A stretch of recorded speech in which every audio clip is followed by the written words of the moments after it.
When I started in visual amateur astronomy about 16 years ago, I wasted a whole bunch of money on filters that didn't actually really do that much. Today, we'll be talking about which ones are the most important or most useful to have.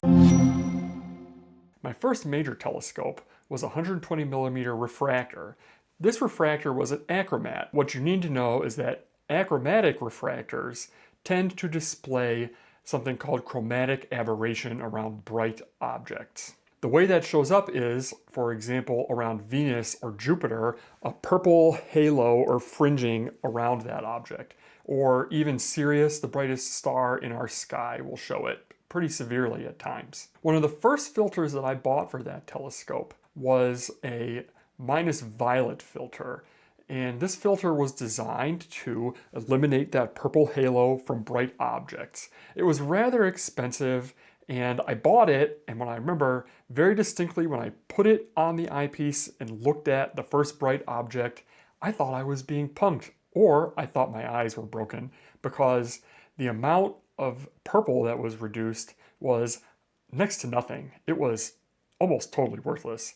I'm not here to trash the brand. There's a variety of minus violet filters out there, and they all perform on a different scale. But what you do need to know about them is they really come in two flavors. One is so mild that it barely does anything, and on the other side, it corrects too much and changes the color of things very dramatically. For me personally, I found minus violet filters to not add any benefit to my observing experience. Another filter that I felt was not all that helpful was a light pollution filter, or a UHC ultra high contrast. I live in Bortle 9 or so skies, and the light pollution here is pretty severe. These light pollution filters are marketed as being able to kind of wipe out the light pollution background so that objects, especially nebula, pop out more. In general, while they do work, they also make everything very faint, and so you may get some additional contrast out of them. But another problem that I have with these light pollution filters is that they're not going to really help all that much on a variety of other deep sky objects. So galaxies, for example, the light pollution filter makes you think that it is just going to make light pollution disappear and all of these deep sky objects pop out. But especially for galaxies and faint galaxies, I've really not found that light pollution filters help all that much. I think if you're a dedicated galaxy observer, you really can't beat going out to a dark sky site. A lot of those thin, faint fuzzies, the really wispy ones, are not going to be visible if you have a light pollution filter. You really need to get out to dedicated dark sky locations to be able to see those. There is a product that is much more tailor-made to this, and it works a whole lot better. What that product is a O3 filter. This is my 2-inch O3 oxygen 3 filter, and it is a dedicated nebula filter. Just like any other filter, it screws directly into your eyepiece. And these O3 filters, if you have a good one, really can make a huge difference in many nebula. I'm reminded of a recent private members-only event for my local astronomy club. I had my 8-inch Schmidt-Cassegrain out, and we were looking for the Veil Nebula, which is in Cygnus, or near Cygnus. People were looking for it and were having a very difficult time. And I have a go-to scope, so I dialed it in and brought up the object, and when you would just look through the eyepiece, you could not see anything at all. It just looked like empty sky. And I think where we observe is about Bortle 7.5, so better than my home, not great. Everybody was astonished because as soon as I popped in the O3 filter, the Veil Nebula just magically appeared. The sky behind it darkened and the veil just popped out immediately. And it was very clear and quite breathtaking. But without the filter, it was basically invisible.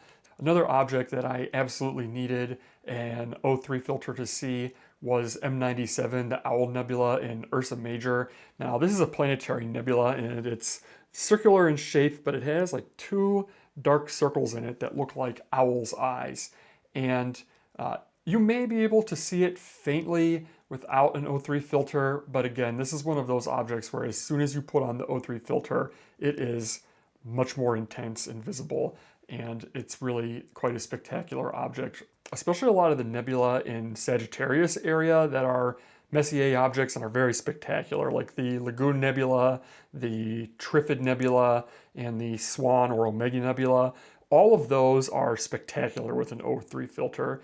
The Lagoon Nebula is a favorite of mine because with the O3 filter, the contrast of the dark and light spots really becomes apparent, and you don't need a huge telescope to see that. It's a pretty bright nebula. And if you want to turn things up a bit, another one that is going to be similar to the O3 is hydrogen beta. And I haven't had a chance to take it out and use it yet, but the hydrogen beta, again, is a very specific nebula filter. Hydrogen beta filter is renowned for being the filter that you basically need to have for visual astronomy in order to view the Horsehead Nebula, which I've been chasing for years. Every year when we go to Cherry Springs in the autumn, late in the evening, Orion gets very high, and we're always all hunting for the Horsehead Nebula, and none of us have seen it yet.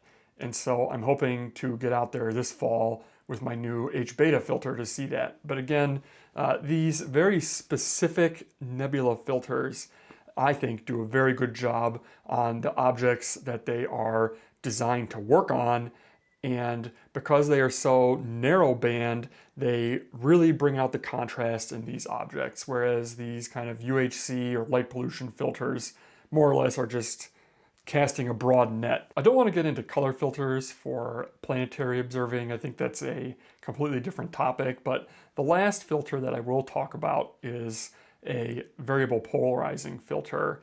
And so a lot of times at public programs, we're trying to observe the moon and it's rather bright, or if you are a lunar observer, it can be very bright depending on the phase of the moon at the time. A lot of times people will purchase neutral density filters, which are basically sunglasses for a telescope, and they come in percentage reductions of how much light they cut back. But in order to account for different phases of the moon, you need a whole set of neutral density filters, which can be a kind of a pain to switch back and forth. This here is called a variable polarizing filter, and it's basically, it operates the same as polarizing sunglasses. What is nice about them is there's actually two of them here stacked on top of each other, and as you turn it, you should be able to see that it gets lighter and darker.